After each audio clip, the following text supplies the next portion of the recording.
احتجاج کرو گے تو 10 سال جیل میں ڈال دیں گے. آپ لوگوں نے تو شمالی کوریا بنا دیا ہے پاکستان کو. دیکھیں پی کے ایکٹ بہت ضروری ہے اور وقت کی بہت، اس سے پہلے اس کی ضرورت کبھی محسوس نہیں ہوئی. جب ریاست کے خلاف ایک طبقہ، ایک سیاسی پارٹی، کچھ لوگ ڈالر کے یعنی کہ سبسکرپشن اپنی بڑھ جائے، ویورشپ بڑھ جائے، پاکستان جائے باہر میں خدا نہ خواستہ. آپ ریاست کو انٹرنیشنلی بدنام کر رہے ہیں.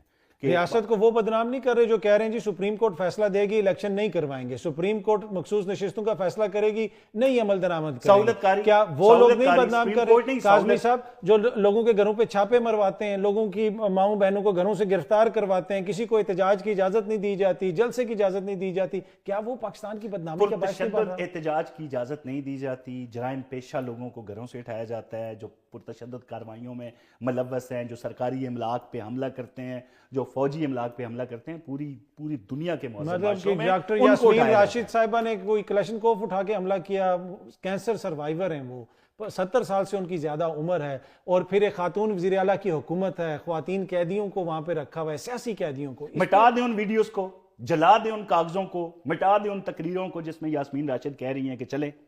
باقاعدہ طور پر ویڈیوز ہیں جو جناح ہاؤس ہے باہر کھڑے ہو کے احتجاج کر رہی ہیں نا. بھائی آپ جب لوگوں کو لے کے جائیں گے تو پھر آپ کے کنٹرول میں نہیں رہتا نا ہجوم.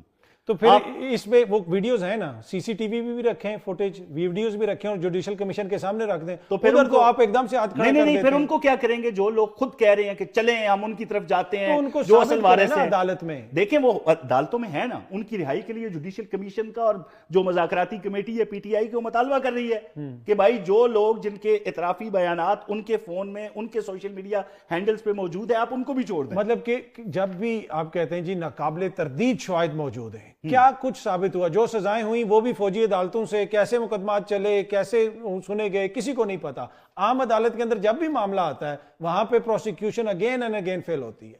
دیکھیں جو آفیشیل سیکرٹ ایکٹ ہے نا، اس کے تحت جب آپ غلط انٹینشن سے آرمی کے املاک کی طرف ایون پیش قدمی کریں گے غلط انٹینشنز کے ساتھ تو آفیشیل سیکرٹ ایکٹ آپ پہ لاگو ہوتا ہے. ٹھیک ہے، جب میاں صاحب نے آرمی چیف کا طیارہ اغوا کروایا تھا تو وہ انہوں نے اچھی نیت سے کروایا ہوگا، اس لیے پھر جو ہے وہ تو ہائی جیکنگ کا بھی آپ نے حوالہ دیا، کیا ثابت ہوا نا؟ بہتان ترازی تھی نا. نہیں، رحمت جعفری صاحب نے سزا سنائی نا ان کو، وہ تو سزا یہی کہہ رہا ہوں نا، سزائیں تو پاناما میں بھی ہوئی، بیٹے سے نہ تنخواہ، کیا ہوا ان سزاؤں کا؟ وہ ثاقب نصاری یوں کہہ کے کہتا تھا 2-4 ایم این اے، وہ تو پھر آپ کی ڈیل ہوگی، میاں صاحب کو پروٹوکول ملا. میں ایک کاظمی صاحب کوسچن لے لیجئے، جس آپ کہہ رہے ہیں ہائی کمیشن میں برطانیہ میں ایک طاقتور شخصیت نے آپ کو کہا کہ آپ نے ہمارا بیانیہ ہے، اسی ہائی کمیشن میں جب نیا ہائی کمشنر آیا وہ اسی میاں صاحب کو جا کے ملا، ان کو ایئرپورٹ تک پروٹوکول دیا اور کہا کہ میاں صاحب کوئی چنگا جا بیانیہ بناؤ، تو ڈیل ہو گئی تو معاملہ ٹھیک ہو گئے. دیکھیں آپ اس کو ڈیل کہیں یا ڈھیل کہیں، جو مصائب اور جو مصیبتیں میاں نواز شریف کو جیل میں برداشت کرنا پڑی، اپنوں کا دکھ برداشت کرنا پڑا، اگر وہ کسی اور کو ملی ہوتی تو نہ کوئی ڈٹ کے کھڑا ہوتا، نہ کوئی پتہ نہیں کس طریقے سے کھڑا ہوتا. پر اس سے سیکھا کیا میاں صاحب؟ نہیں سیکھا. اب دیکھیں دوبارہ ڈیل کر لی، دوسروں کے لیے مشکلات. اگر آپ میاں نواز شریف کی بیٹے سے نہ لی گئی تنخواہ کو موازنہ کریں گے عمران خان کے 190 ملین پاؤنڈ سے تو یہ ناانصافی ہوگی. 190 ملین پاؤنڈ جو جس شخصیت کے ملک ریاض صاحب کو فلیٹ بیچا نواز شریف صاحب کے بیٹے نے، کیا عمران خان کے بیٹے نے بیچا؟